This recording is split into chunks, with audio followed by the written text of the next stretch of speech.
أعوذ بالله من الشيطان الرجيم. بسم الله الرحمن الرحيم. السلام عليكم ورحمة الله وبركاته.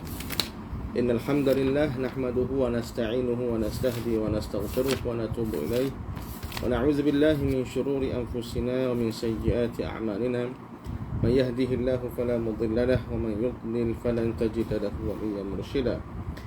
والصلاة والسلام على رسوله الأمين وعلى آله وصحبه أجمعين. ثم أما بعد. Alhamdulillah, kita bersyukur kepada Allah SWT karena Allah Ta'ala masih lagi memberikan kita peluang dan kesempatan untuk kita sama-sama meneruskan ketaatan kita kepada Allah SWT pada saat ini. Mudah-mudahan saudara dan saudari sekalian, apa jua yang kita buat pada hari ini, Allah Ta'ala menilainya sebagai amal salih kita di sisinya, insya-Allah. Dalam masa yang ada ini, sebelum kita menunaikan solat Isyak, mari sama-sama kita mengisi masa yang ada ini dengan perkongsian yang bermanfaat, yang mana saya insya-Allah akan sambung perbincangan berkaitan dengan formula menambahkan rezeki berdasarkan kitab Ta'limul Muta'allim, Tariqat Ta'allumi, kitab yang dikarang oleh Al-Imam Burhanul Islam Az-Zarnuji rahimahullahu ta'ala. Jadi dalam kitab Ta'limul Muta'allim ada satu bab yang terakhir dalam kitab tersebut, yang mana tuan kitab kita Syekh Zarnuji memuatkan satu bab yang menarik, iaitu faslun fi ma yajlibur rizq wa ma yamna'uhu wa ma yazidu fil umri wa ma yanqusu. Ini satu fasal pada menyatakan yajlibur rizq, pada menyatakan perkara-perkara yang boleh menarik rezeki, wa ma yamna'uhu, dan juga perkara-perkara yang boleh menegah rezeki mari kepada kehidupan kita, wa ma yazidu fil umri, dan begitu juga perkara-perkara yang boleh menambahkan umur, wa ma yanqusu, dan perkara-perkara yang boleh mengurangkan umur. Baik, jadinya tuan-tuan sekalian, kita dah baca dah bincang dah bahas ada 3 perkara, saya ingat saya dua perkara telah kita bahas daripada formula menambahkan rezeki menurut Syekh Zarnuji ni, yang saya lihat disenaraikan sebanyak dalam kitab dia tu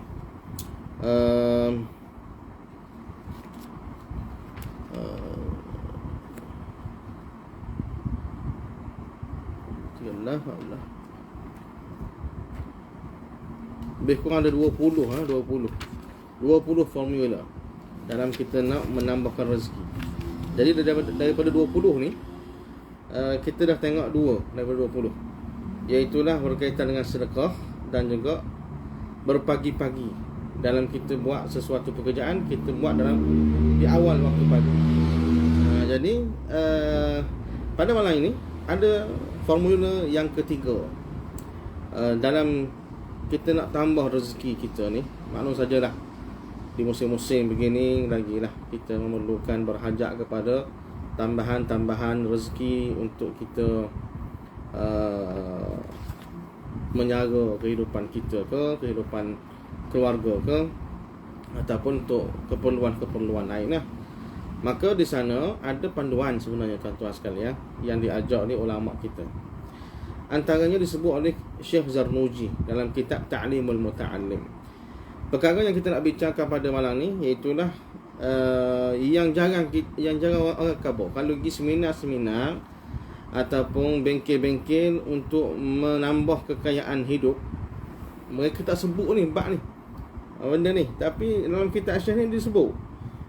Jadi perkara-perkara pelik banyak yang disebut dalam kitab ini, yang saya rasa molek sangat kita kongsi untuk maklumat kita bersama. Sedekah yang kita bincang pada sesi yang dahulu, pertemuan yang dahulu. Sedekah tu kita maklum, okey, betul, sedekah boleh tambah rezeki. Buat kerja di awal pagi, mungkin ada setengah orang sudah pun biasa dengar ungkapan yang menyatakan orang yang berpagi-pagi dia akan mendapat keberkatan. Jadi mungkin ada orang tak pelik. Tetapi apa yang nak dibincangkan malam ni sangat pelik, kerana kita nampak benda tu remeh, tetapi rupanya bagi mata pandangan ulama, mereka memandang ini adalah kunci kepada nak tambahkan rezeki. Apa dia tuan-tuan? Husnul khatti disebut oleh Syekh Zarnuji, iaitulah dengan kita mencantikkan tulisan. Siapa di kalangan kita tak pandai menulis pada hari ini? Rasanya majoriti rakyat Malaysia pandai menulis. Dan lebih-lebih lagi yang menonton ni, insya-Allah semua pandai menulis.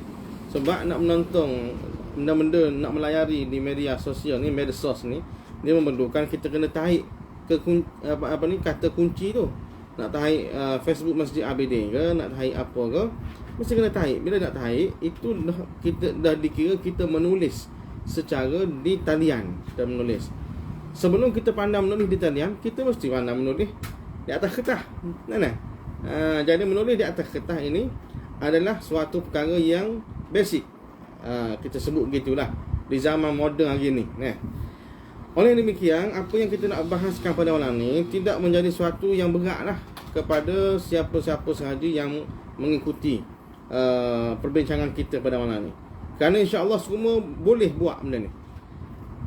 Cuma baki laginya, tulisan kita tu kita kena ada usaha untuk kita cantikkan dia. Tuan-tuan sekalian, kenapakah Syekh Zarnuji dia sebut menulis dengan tulisan cantik adalah salah satu formula untuk kita tambahkan rezeki kita?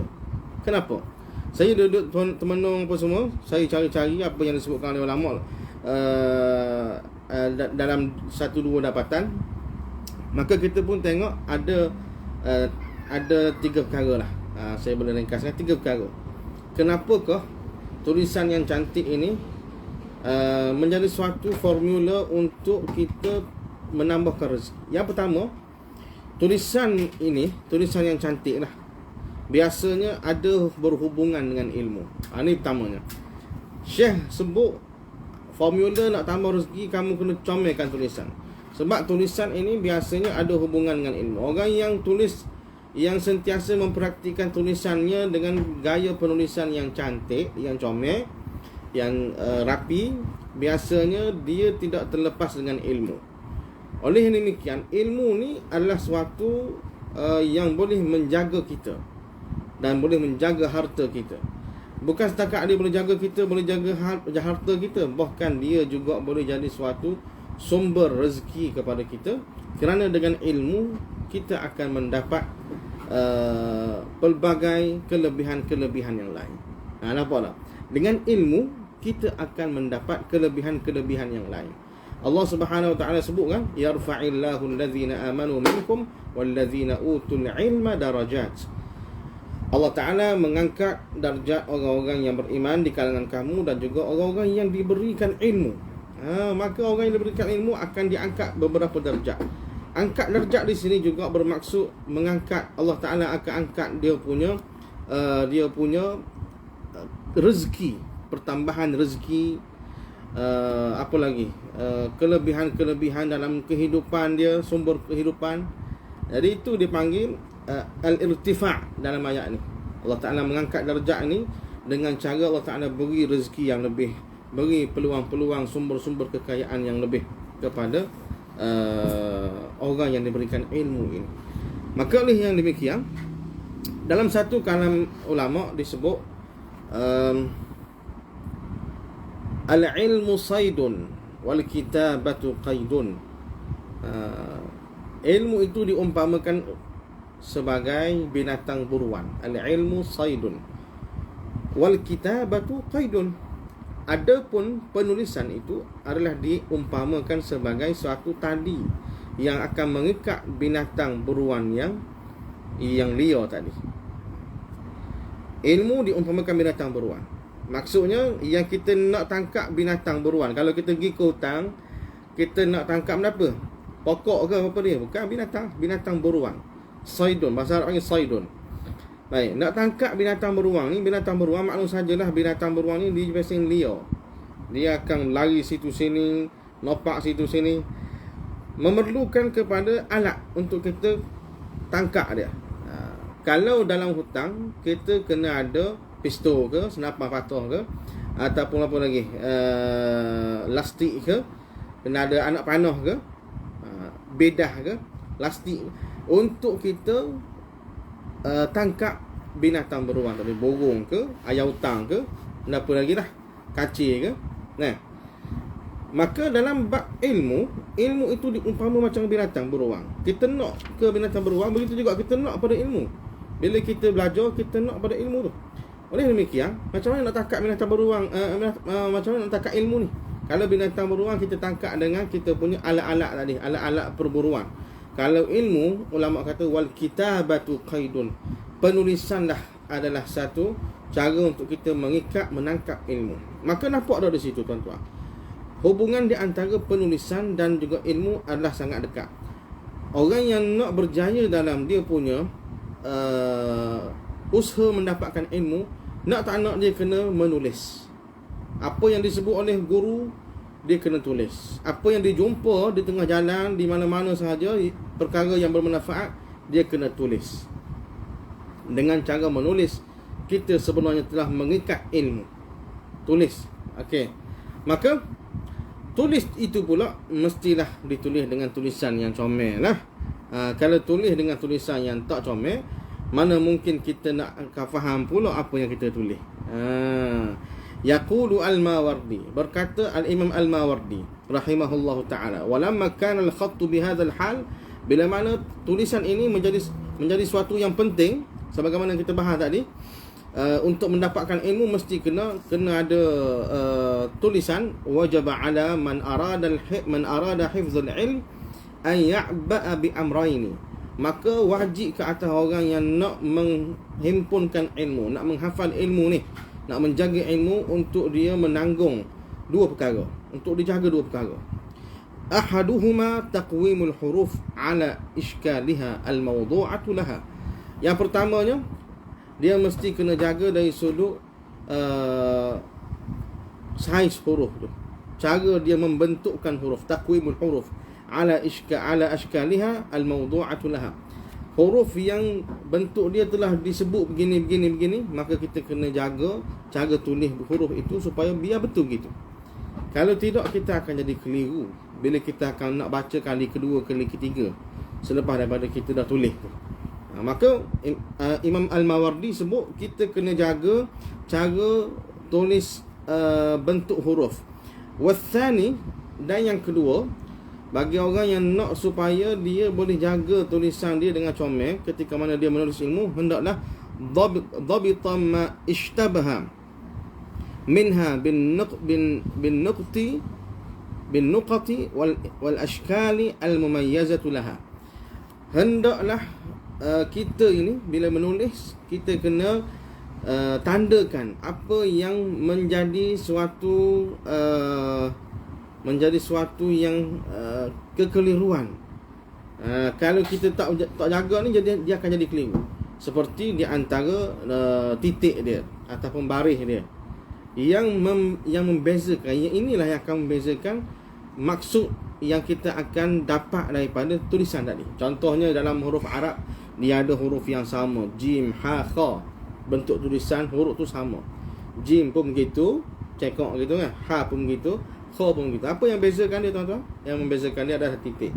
Jim titiknya di tengah, kha titiknya di atas, ha tidak bertitik. Maka kalau kita tulis, maka pastikan, Imam Al-Mawardi kata, kita kena tandakan molek titik dan juga baris, supaya kita akan dapat memahami teks yang kita tulis, tulisan yang kita tulis dengan baik. Maka ini adalah satu hubungan di antara tulisan dan ilmu. Begitulah katanya orang Arab sebut husnul khatti ahadul fasahataini.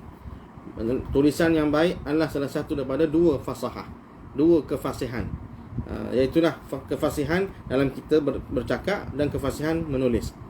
Jadi dalam bab menulis, tulisan yang comel adalah dianggap tulisan yang paling fasih. Maka dengan kita menjaga tulisan kita, tulis dengan comel, insya-Allah kita akan membuka pintu rezeki di masa hadapan kita. Iaitulah dengan kita menulis comel tadi dengan kita menulis ilmu-ilmu Allah Subhanahu Wa Taala. Ilmu itulah yang akan menjadi suatu kunci kepada rezeki. Itu kaitan dia. Yang kedua, tulisan yang cantik ni juga sebenarnya ada satu riwayat yang menyebut kita akan dapat kelebihan daripada Allah Subhanahu Wa Taala, antaranya keampunan.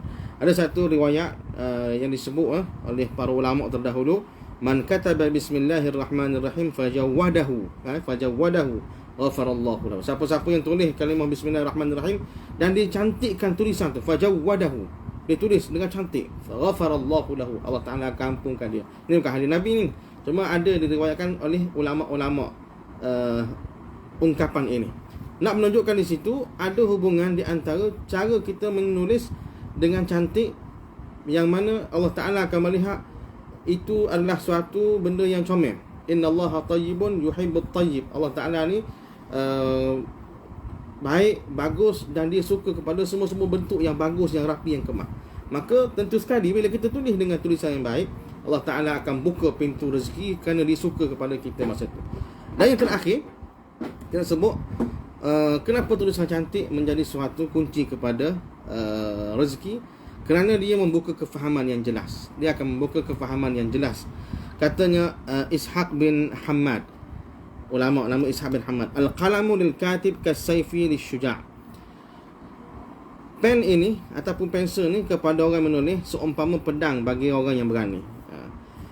Macam mana? Sebab dengan pena, dengan tulisan, seorang itu yang pandai menulis, dia boleh membuka kefahaman-kefahaman orang yang di sekeliling dia untuk memahami sesuatu perkara dengan jelas. Maka dengan dia buka pintu kefahaman, kemungkinan ada orang yang sangat berterima kasih kepada dia kerana telah membukakan kefahaman tadi.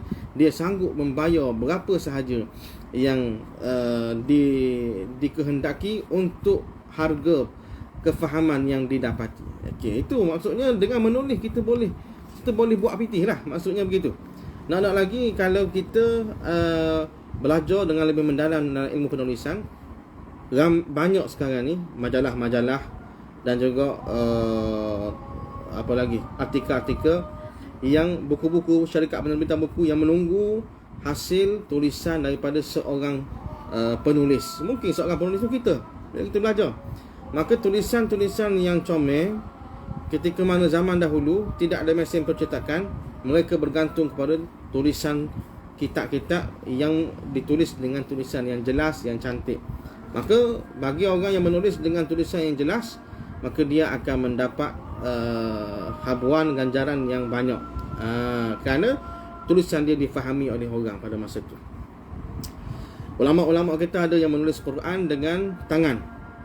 Jadi nak menghasilkan satu mushaf Quran sehingga orang boleh baca dengan baik, mesti ditulis dengan cara yang betul, yang jelas.